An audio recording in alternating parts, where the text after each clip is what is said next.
Actually ചില സിനിമകളും ചില കഥാപാത്രങ്ങളൊക്കെ നമ്മളിലേക്ക് എത്തുന്നതിന് ചില പ്രത്യേകതകൾ ഉണ്ടാവുമല്ലോ.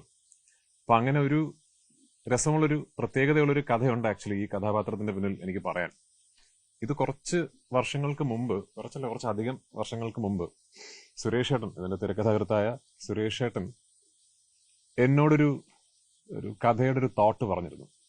അപ്പൊ അന്ന് സുരേഷ് ഏട്ടൻ പറഞ്ഞ കഥയുടെ തോട്ട് എന്ന് പറയുന്നത്, നമ്മുടെ ഒരു ലേറ്റ് 19th സെഞ്ചുറിയിൽ വയനാട് ഭാഗത്ത് വലിയ ഒരു സ്വർണ്ണ നിക്ഷേപം, ഒരു ഗോൾഡ് ഡെപ്പോസിറ്റ്സ് ഉണ്ട് എന്നൊരു കണ്ടുപിടുത്തത്തിന്റെ അടിസ്ഥാനത്തിൽ ഒരുപാട് ബ്രിട്ടീഷ് മൈനിങ് കമ്പനീസ് വയനാട് വരികയും ഒരു മൈനിങ് കോർപ്പറേഷൻസ് സെറ്റപ്പ് ചെയ്യുകയും ചെയ്ത ഒരു ചരിത്ര പശ്ചാത്തലം യാഥാർത്ഥ്യത്തിലുണ്ട്. അതിപ്പോ നമ്മൾ ആക്ച്വലി നിങ്ങൾ ഗൂഗിളിൽ സെർച്ച് ചെയ്താൽ നമുക്ക് അതിന്റെ ഫുൾ സ്റ്റോറിയൊക്കെ കിട്ടും.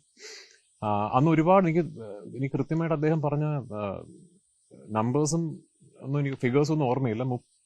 34-35ഓളം ബ്രിട്ടീഷ് കമ്പനികൾ അന്ന് മൈനിങ് കോർപ്പറേഷൻസ് രജിസ്റ്റർ ചെയ്തിട്ട് എന്തോ ഒരു പശ്ചാത്തലം എനിക്ക് അദ്ദേഹം പറഞ്ഞൊരു ഓർമ്മയുണ്ട്.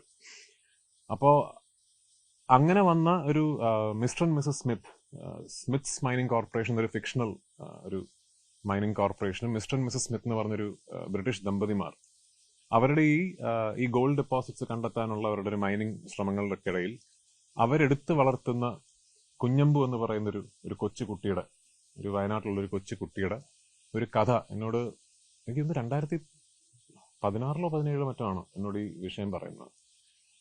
ഈ കുഞ്ഞമ്പു എന്ന് പറയുന്ന കുട്ടി വളർന്നു വരികയും ബ്രിട്ടീഷുകാർ അയാൾക്ക് ഒരു പട്ടേലർ പദവി നൽകുകയും പിന്നീട് ഒരു മിസ്റ്റർ ആൻഡ് മിസസ് സ്മിത്തിന്റെ ഒരു വലിയ ലാൻഡ് പാഴ്സൽ അയാൾ ഇങ്ങനെ പ്രൊട്ടക്ട് ചെയ്ത് അടക്കി ഭരിക്കുന്ന ഒരു ഭയങ്കര ഇൻട്രസ്റ്റിംഗ് ആയിട്ടുള്ള കഥ എന്നോട് വർഷങ്ങൾക്ക് മുമ്പ് പറഞ്ഞിരുന്നു.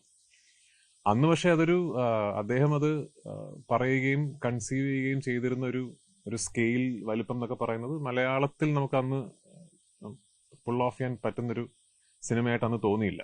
അപ്പൊ അതിങ്ങനെ എന്തെങ്കിലും ചെയ്യാൻ കഴിയട്ടെ എന്ന ആഗ്രഹമായി ബാക്കി വെച്ചിരുന്ന ഒരു കഥാപാത്രവും കഥയുമാണ്.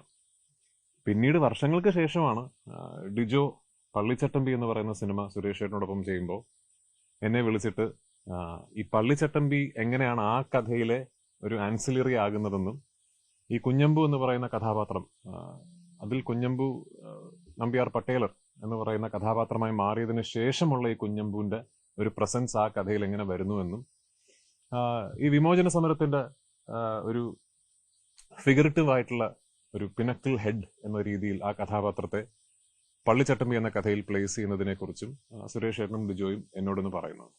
അപ്പൊ എനിക്കത് ആക്ച്വലി ഭയങ്കര ഒരു കൗതുകമായിട്ട് തോന്നി. ഞാൻ ആ ക്യാരക്ടർ ശരിക്കും ഞാൻ ചെയ്യണം എന്നുള്ളൊരു നിമിത്തമായിരിക്കും